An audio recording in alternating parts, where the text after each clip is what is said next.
Israel और Hamas के बीच का युद्ध जितना पुराना होता जा रहा है उतना ही घातक होता जा रहा है। रॉकेट, तोप, मिसाइलों और विस्फोटक ड्रोन से मची तबाही ने गाजा को पूरी तरह से तबाह कर दिया है।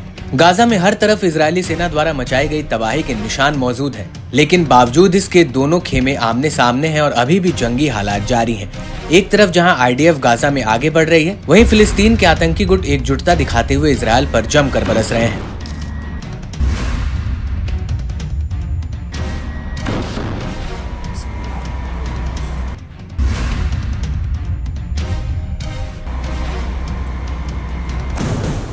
गाजा के दक्षिणी रफा शहर में इजरायली बलों को हमास के लड़ाके जंग के मैदान में छका रहे हैं। गाजा में जिस तरह से हमास ने सुरंगों का जाल बिछा रखा है, उसे निपटने में इजरायली सेना को मशक्कत करनी पड़ रही है और हमास को मिटाना इतना आसान भी नहीं दिख रहा है।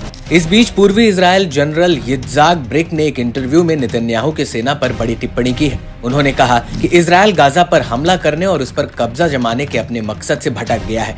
इस जंग में इजरायल को कई मोर्चों पर नुकसान उठाना पड़ रहा है। इजरायली सेना अभी तक हमास के लड़ाकों की कई सुरंगों को अभी तक खोज नहीं पाई है।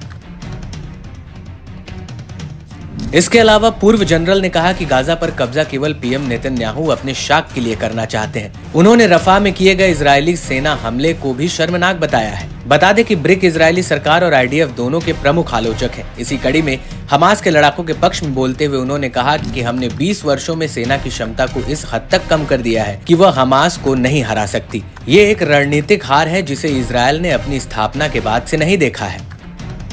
इतना ही नहीं, ब्रिक ने हमास के साथ साथ हिजबुल्लाह को लेकर भी इजरायल को घेरा। उत्तरी इजरायल में हिजबुल्लाह के हमलों से तबाही का मंजर किसी से छिपा नहीं है। इसी कड़ी में उन्होंने कहा कि लेबनान के साथ उत्तरी मोर्चे पर नेतन्याहू का कोई भी फैसला विनाशकारी साबित हो सकता है। इजरायली सेना वर्तमान में हिजबुल्लाह की मिसाइलों और ड्रोन को रोकने में असफल रही है। अगर इजरायली ठिकानों पर दर्जनों रॉकेट, ड्रोन और मिसाइलों के बजाय हजारों रॉकेट दागे गए तो इजरायली सेना का क्या होगा। बता दें कि उत्तरी इजरायल में हिजबुल्लाह के हमलों के आगे IDF को संभलने का मौका भी नहीं मिल पा रहा है। 11 जून 2024 को इजरायली हमले में अपने कमांडर तालेब की मौत के बाद से हिजबुल्लाह के हमले और भीषण हो गए हैं। इजरायल और हमास के बीच जंग की शुरुआत में 12 जून 2024 ऐसा दिन था जब हिजबुल्लाह ने IDF पर अब तक का सबसे बड़ा हमला किया। इस हमले में हिजबुल्लाह ने इजरायल पर करीब 200 से ज्यादा रॉकेट दागे थे। हिजबुल्लाह का ये हमला इतना भयानक था कि उत्तरी इजरायल में सायरन की गूंज चारों तरफ सुनाई दे रही थी। अपने कमांडर की मौत के बाद से हिजबुल्लाह के हमलों में और तेजी देखी गई है, क्योंकि ठीक एक दिन बाद यानी 14 जून 2024 को हिजबुल्लाह ने गोलन हाइट सहित 15 इजरायली ठिकानों को निशाना बनाया था।